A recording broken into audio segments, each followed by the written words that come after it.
Fala galera, beleza? Estamos de volta aqui com o canal para gravar mais uma videoaula de história.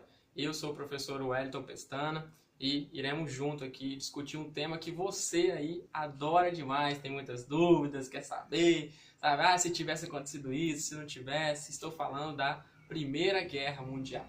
A Primeira Guerra Mundial, o grande conflito que abriu o século XX, 1914 até 1918. 4 longos anos de guerra, né? Uma guerra em que no fim vai levar a óbito mais de 20 milhões de pessoas. É uma guerra que rompe com aquele sentido de guerras cavaleirescas. Aquelas guerras em que você pega a arma e fala preparar, apontar, fogo, aí depois atira. Agora não é assim mais não, meu amigo. Agora tem uma metralhadora M16, você põe ali e vai caindo 10, 20, 100, né? Agora tem avião, agora tem granada. Tem tanque de guerra que passa por cima da trincheira. Tô dando até um spoiler para você. Mas então, antes de falarmos dessa guerra como um todo, vamos entender como que ela começou, o que antecedeu essa grande guerra. Para entendermos essa guerra do século XX, temos que voltar um pouquinho no tempo. Vamos voltar até o século XIX, mais precisamente na segunda metade do século XIX. O que aconteceu na segunda metade do século XIX? A segunda fase da Revolução Industrial. Diferente da primeira, que ficou restrita aos ingleses, à Inglaterra, a segunda Revolução Industrial, ela sai da Inglaterra, ela vai para a França, vai para a Bélgica, sai da Europa, olha que interessante, vai para o Japão, na Ásia, vai para os Estados Unidos, na América do Norte. Então perceba, o mundo está se transformando, está se desenvolvendo. Só que o nosso foco ainda é a Europa. Essa segunda revolução chega na Europa e vai mudar drasticamente, porque chega a eletricidade, o petróleo vai ser uma fonte de energia muito utilizada. E o europeu precisa de quê? Precisa de matéria-prima. O solo europeu, o continente europeu, não era rico assim em matéria-prima. Tanto que, durante séculos, eles colonizaram outros povos.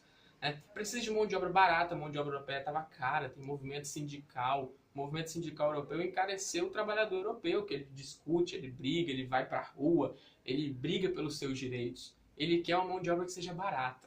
Para onde que ele vai? Isso vai gerar o quê? Isso gera o imperialismo, gera a partilha da África e da Ásia, em que o europeu vai até a África e a Ásia também, principalmente o continente africano, né, que tem uma quantidade de matérias-primas abundante, com todo aquele seu discurso da superioridade do homem branco, que ele foi escolhido por Deus para dominar certas espécies que não eram tão inteligentes assim como ele julgava, que ele se julgava ser superior, ser melhor, julgava o africano como bárbaro, como atrasado.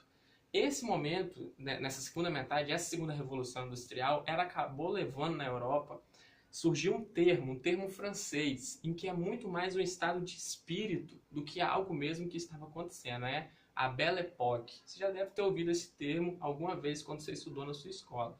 A Belle Époque, um termo francês, a França, Paris, representa bem essa segunda revolução industrial e o momento que o europeu vivia. Por quê? O europeu tinha acreditado, vamos dizer assim, que ele tinha zerado a humanidade. Que ele tinha chegado num estágio de desenvolvimento que ele não iria passar daquilo, que era o maior estágio possível.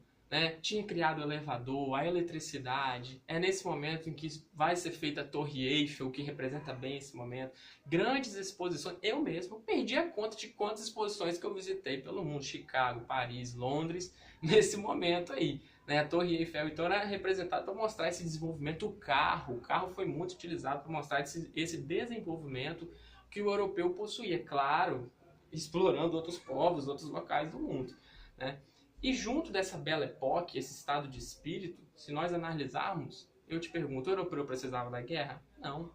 Ele estava extremamente desenvolvido, tinha carros, a população crescia muito, isso é um outro efeito também, o crescimento das populações das principais cidades do mundo, como Londres, Paris, Manchester.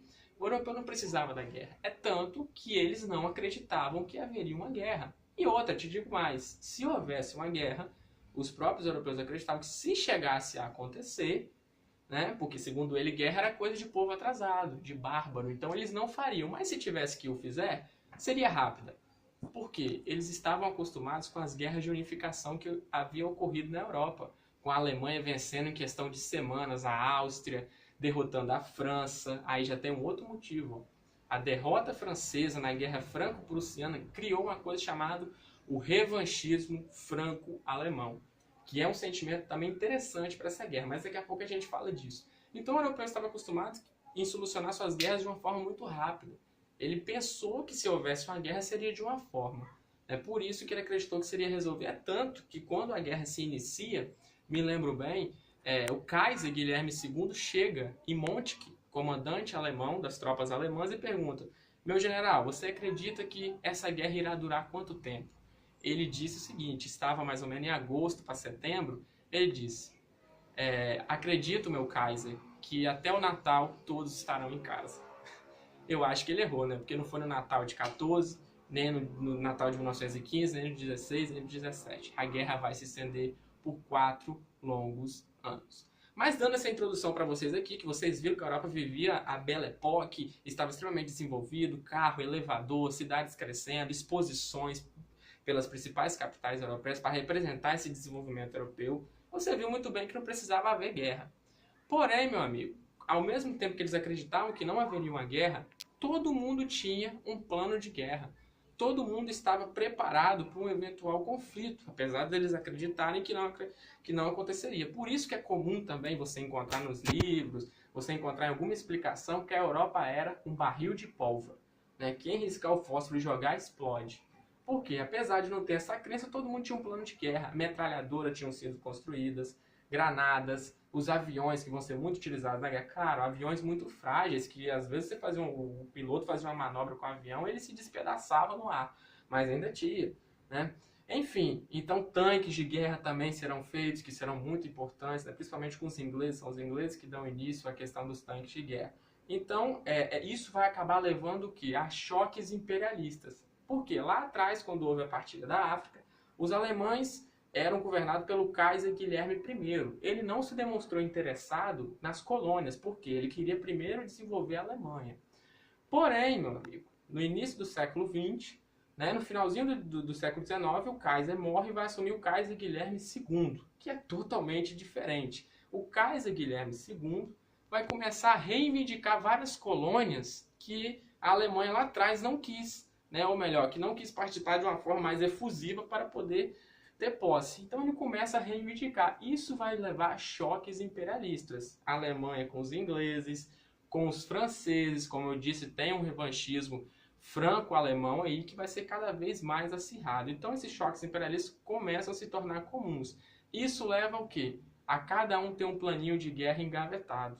A Alemanha tem um plano de guerra muito famoso, que é chamado Plano Schieffelin, que será colocado em prática assim que o conflito começar a acontecer.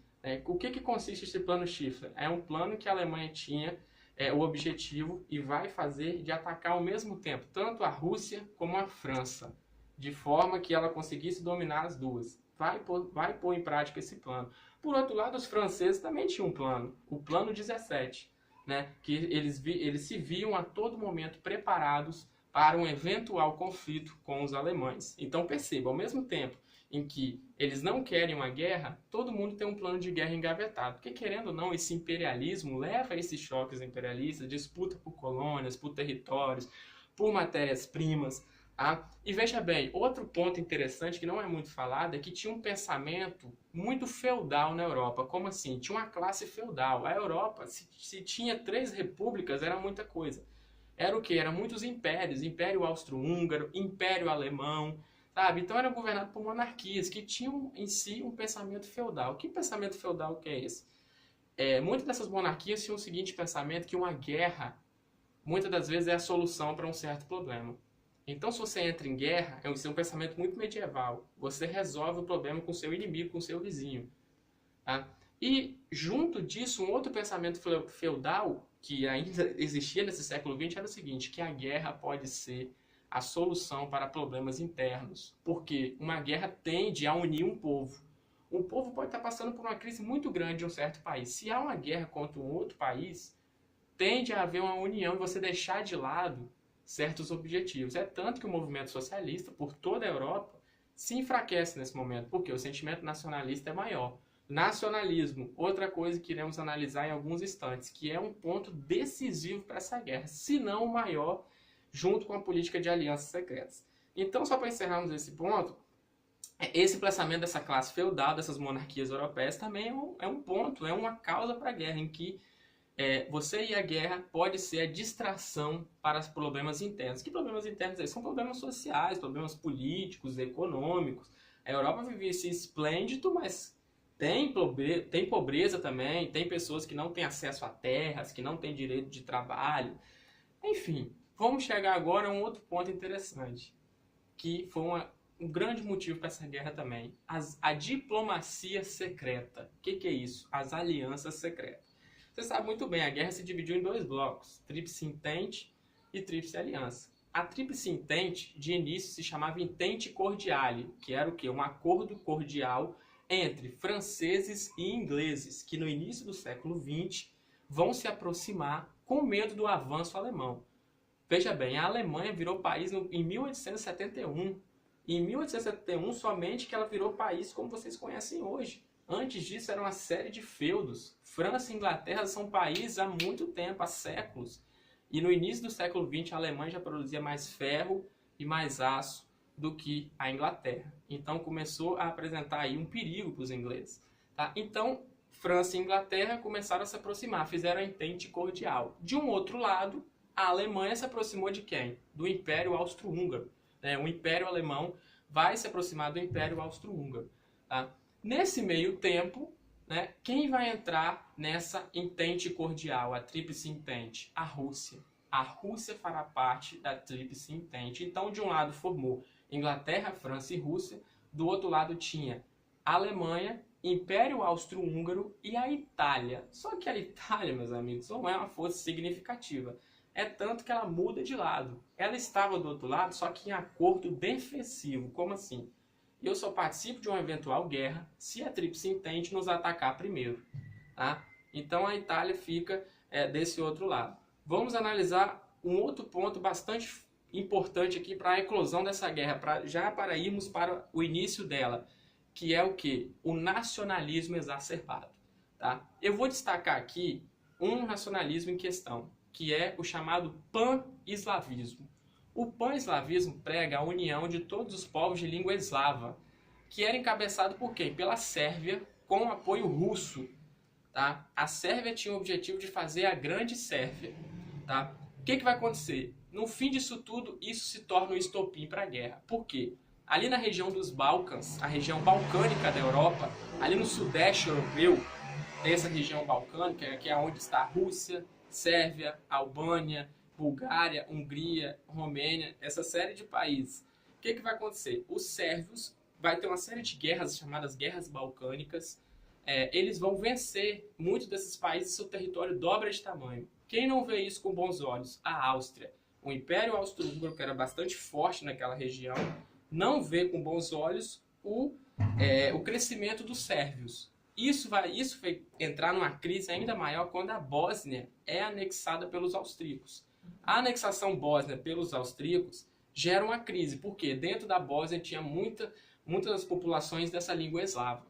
Tá? Isso vai levar, no dia 28 de junho de 1914, ao estopim desse conflito, que inclusive está aqui no meu canal, eu contando detalhadamente como que aconteceu esse estopim. Não vou detalhar aqui, tem um vídeo aí, só procurar. O que vai acontecer? No dia 28 de junho, o príncipe Francisco Ferdinando foi fazer um desfile em carro aberto na Bósnia, Sarajevo, capital da Bósnia. O que vai acontecer? 3 jovens vão até lá e vão tentar um assassinato contra a sua vida, que será feito pelo Gravilo Príncipe. Ele irá conseguir assassinar o herdeiro do trono austríaco, Francisco Ferdinando.